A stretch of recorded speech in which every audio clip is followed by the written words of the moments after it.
Welcome to the channel.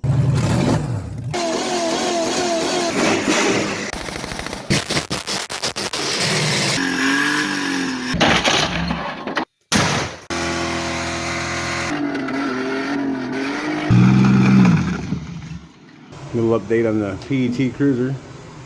Finally taking a break from the Volkswagen for a little bit. I can do some work on this. This engine is now blown up. She threw a rod, lost oil pressure. Couldn't figure out what was going on with it. Should have just tore it down, but I didn't. Then we took her out to the valley to test it a couple times, see if we could figure out what was wrong, and then she just threw a rod. So, hole in the oil pan, the whole 9 yards. So it's teardown time. Rip this motor out, go through the whole damn thing. Different block. We have a different block sitting over here next to the other shit. We have a new crank, stroker crank. So when she goes back together this time, she should be a 540 cubic inch 440. That ought to add a little bit of horsepower to it. Maybe not a lot, but some. This motor we're going to build with a little higher compression ratio than this last one. Not a lot, but enough that maybe sometime, if we can ever afford to, we'll switch the carburetors or get fuel injection and go to methanol. So there is an exit wound in the oil pan. Can't really see it from this angle very well, but there it is. Oh. Okay. You can kind of see that in the exit wound there. I did take a borescope and try to look in there. Couldn't really see much, but what I did see was the oil pump pickup. I shouldn't be able to see that. It should be in the bottom of the pan, but so I'm hoping maybe, with any luck, it's just the oil pump pickup somehow broke off and it got caught by the crank and maybe didn't destroy everything. But you know how that goes. It's probably wasted. So we're gonna get the pan taken off it and see what we got. Alright, well, I'm in the process of taking the oil pan off. Moving the dipstick tube from the side. See, here's our wound hole. It's really a strange cut in there. I don't understand exactly what would have cut it like that. Or it's just exploding parts would probably help.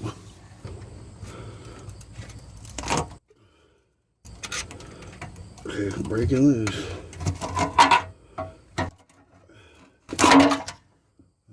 What do we got? We got a wildly bent up oil. And what the fuck? There's some pieces in there. I don't think I can get the fucking pan out without raising the motor.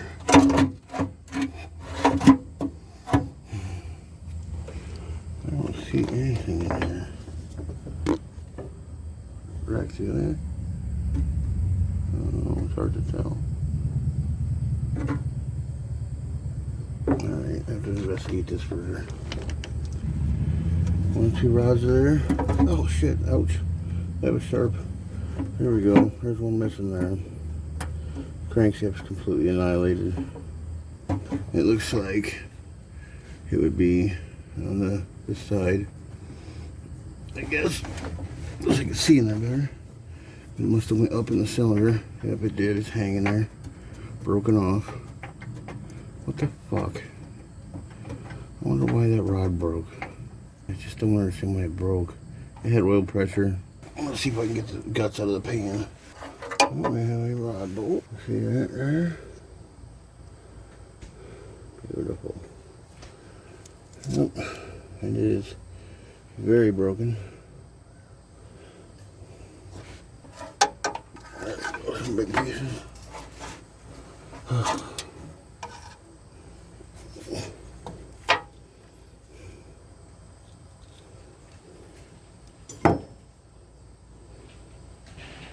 Turbo rod cap and a rod bolt.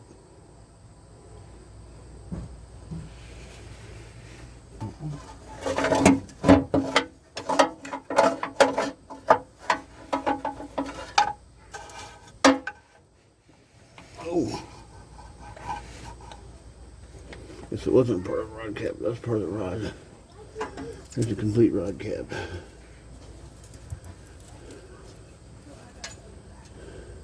complete. Don't even look the same damaged. What's that tell you? Well, no, it's definitely damaged. Look at this shape. If you can see that in the camera, it's definitely spread out a little. Sorry about the noise in the background. We got the heater on in here because it's super cold outside. I was hoping to have it a little farther along at this point.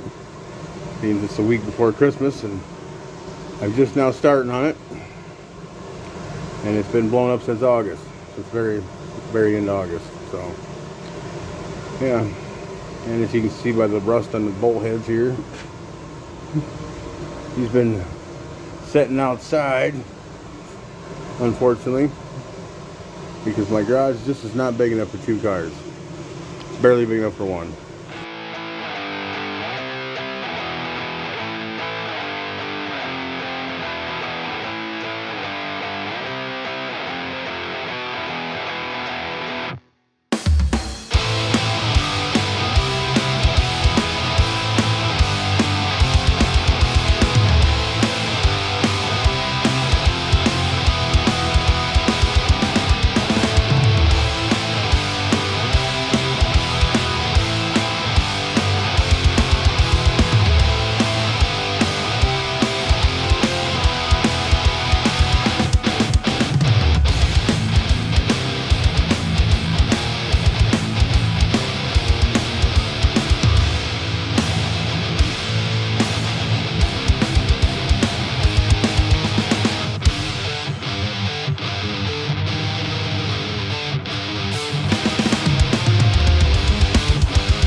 Well, step 1's kind of done. I got the blower off.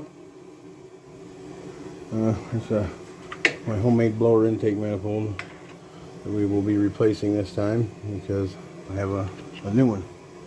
It's sitting up here on the shelf underneath the little PT Cruiser. Basically the same thing, just an actual store-bought one, I guess. Now, I got the blower sitting on the bench over here. Next thing we're going to do is I guess I will be pulling the valve covers and intake manifold off. Got 1 header left. Got the other header off already. In fact, I got all the bolts out of this header. It's just that I use ultra black RTV instead of header gaskets. What an amazing product that is. But this header is just hanging on there simply from the glue that's on it. See that bar bowing? I'm prying on it. It still ain't loose.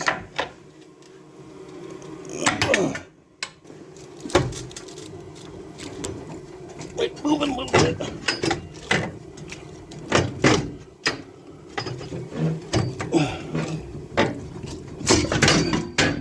There. My pry bar's stuck in it. Just silicone. That's the only hole. Crazy. Absolutely crazy.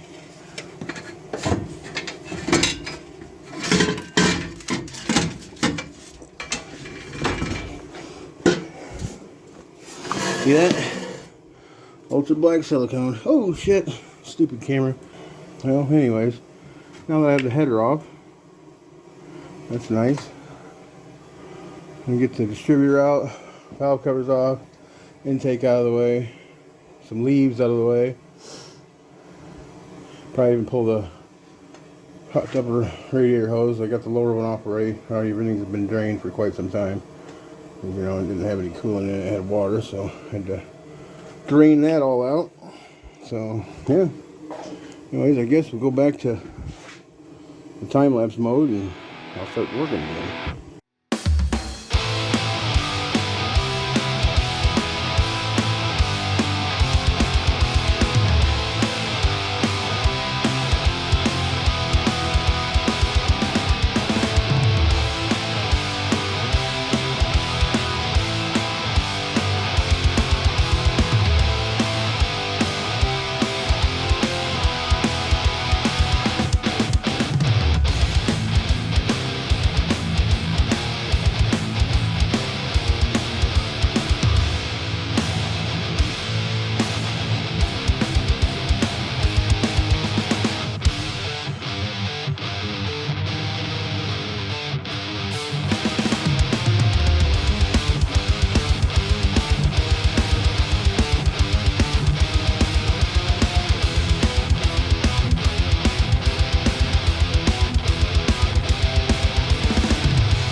old man got some footage by himself of pulling these out. All right. The reason we're stripping the motor down in the car is because it's currently like negative 10 outside, 100 mile-an-hour winds, so we don't want to open the door and bring the cherry picker in. Right there for a second. Little tap tap. These fucking rods are hard to get apart. That's not the preferred method, I'm sure. Of getting rods loose? Yeah. You know. But oh, I can't go up that high. This day and age, with the motors, you know, being all junk and everything, who gives a shit? So that might explain why that rod wasn't coming off. Yeah. That would be an explanation that one of 2 bolts was still in it. It was kind of sticking. I think it's working now. No, yeah, it moved already a little bit. So I can get under the edge of this one easier. And you can see there, here's your damage. Look at here, that's which is really bad. There we go. I got it to zoom in on it now. But yeah, I'd like to pull that center main and just see what it looks like. I know there was problems with thrust. It looks fucked. We started getting some crankshaft thrust. I probably should have torn it down then, but you know.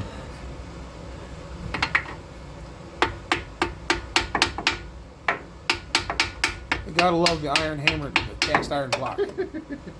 I'm sure there's some engine builder out there just fucking wincing right now. Cringing. I've been doing this for a couple of days. It's alright. I've used a lot of other stuff too. Now, most people might think this is why the engine blew up. That's not why. It's because we fucking killed it. Beat the shit out of it. I mean, how many times did this engine turn 10,000 RPM? Oh, fuck. Many fucking times. Way too many. We had to use the engine brake a couple times. You know, downshift it in the second gear while doing 120. That was the worst for it, probably. Alright, well, there's our thrust bearing, and it is been dethrusted on one side for certain, but the bearing, the surface itself doesn't look that bad. I got her in one-time zoom so I can focus on this. So this is the thrust bearing, eh? Yeah, it doesn't look like it's got a lot of thrusty left on it. On the side there, that's really ate up. That's the thrust side. But I was expecting to see worse, honestly. I haven't seen any damage to the block itself at all. So this is supposed to have ledges on here. It's going to have a lot more compression. Oh, no, that is a ledge. It's just ground down to the copper, isn't it? Yeah, it is. Maybe that's wrong. Here, I'll just use the hammer, remember? Oh, the hammer. Right. Hammer works for everything. The hammer of many uses. You know, that funny story about this here bearing. When I was putting this engine together, I found out that these main bearings I had were for newer 440, right? And on a newer 440, the OD of the thrust surface is considerably larger than this one on the 69 440. So instead of ordering new bearings like some people probably would, I thought, man, I gotta put this together tonight, you know, one of them damn deals. So I took this and I put a hose clamp around it, the 2 halves, and I chucked it up in the lathe, and I cut the outside edge of that, both sides off to meet the right size that this needed, and put it in there. So you lathed that bearing into shape. Yeah, with 2 hose clamps holding it together to make it round. Did that keep it round? Yeah, it kept it perfect. It was actually perfect. It turned out great. I wanted to put it together that night. I wasn't going to wait for another set of main bearings. So I wasn't going to wait for main bearings. He's got to grind one to fit. Yeah. Well, at least there was some edges left to it. I mean, it wasn't that thin.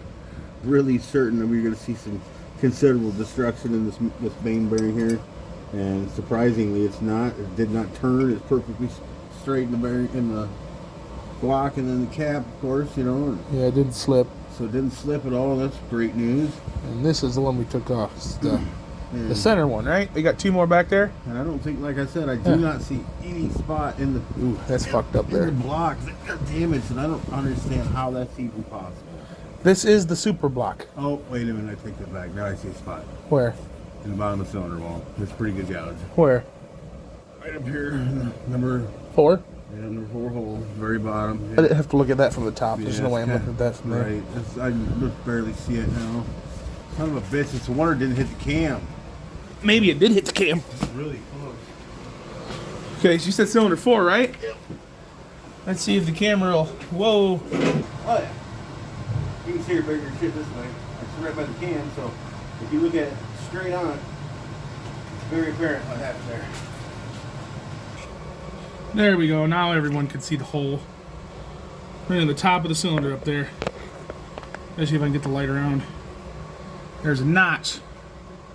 Like the rod swung up, took a bite out of it. It did not leak any coolant. Not a drop. So. They got some wiring in the motor there. Yeah, well, I didn't know where else to put it. There's usually a motor there that holds it up.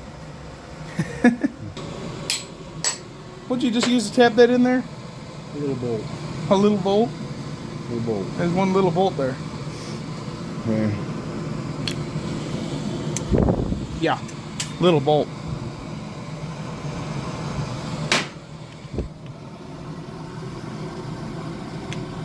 Well, here, do you want the bolt? I do.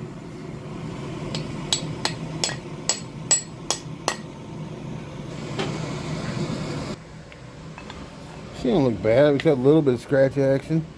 Nothing too bad. You're gonna find that in most stuff. And then if you look at the top, there's of course my painted 6 on there, but 6 is a little runny. we do have a little bit of scourge right there again. The edges of the piston. What the Right hell there. could be causing that lean mixture or something? Detonation. You know, but these Or are is that also, just bad fuel? you know, these are the pistons from the center 2 cylinders that have that both issue. I've had that issue. I mean, and Don't mix up your rod I caps. won't. But this here also, in the center 2 cylinders, we had the head gasket problems with. Right, we did have the head head gasket gasket. What? 3 different times between the 2 cylinders. between them 2 cylinders. Exactly. So they were trying to light out of time and everything else. So you think that's what could have Crossfire. caused the issue? I think that's what probably caused that, and we never noticed it when we were doing the head gaskets, I guess. Well, you can't really see it, you know. This one here, that was in good shape. This is the rear piston, number 8. This is the middle piston, number 6. And it's got that damage. I'm guessing if we looked at the other ones from... Maybe 4, yeah, 6. they might have signs of that too. Definitely got some bearing damage. Well, we did lose oil pressure when that rod went out, of course. And then, you know, some oil pressure, but Yeah, that Not one what looks it- a little fucky. not what it did have. And of course, I kept running it, which, Those well, rods look good and tough, though. well, damn fault. Yeah, and I'll tell you what, being all the things that this engine's went through, and you know, are sticking it together and trying it out half-ass all the time. It's really been damn good. And these rods, they're Speedmaster rods. Which I ain't backing Speedmaster by no means, but they back me because they're the cheapest parts I can afford. Yeah, that's true. Cheap as it gets. And if it wasn't for them, she'd have stock rods in her. And stock rods would not have held up against that first No. shift. And if you'd seen the stock rods we had that came out of this engine, you'd know that they clearly weren't going to work. Oh, right, the ones that were out Yeah, around. the ones that had the hole in the top, not drilled in the center. Look at those lobes, how close they are. You got this really small base circle. It's about as small as it could possibly have. There's a notch there. Where are we at? This one of the exhaust valves. You can clearly see it's bent. That one right there looks bent to me. This one?